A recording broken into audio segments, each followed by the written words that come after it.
চলুন আজকে একটা বিয়েবাড়ির মেনু শেয়ার করা যাক।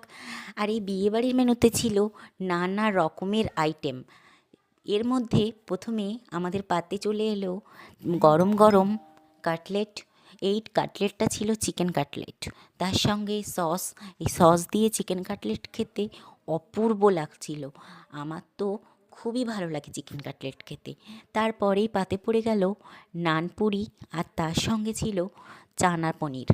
চানার সঙ্গে পনিরের এই তরকারি দিয়ে নানপুরি খেতে দারুণ লাগে। খুব টেস্টি ছিল তরকারিটা। আমি খেয়ে নিলাম জলদি করে। তারপরে পাতে পড়ে গেল সাদা ভাত, আর সাদা ভাতের সঙ্গে ছিল ভেজ ডাল।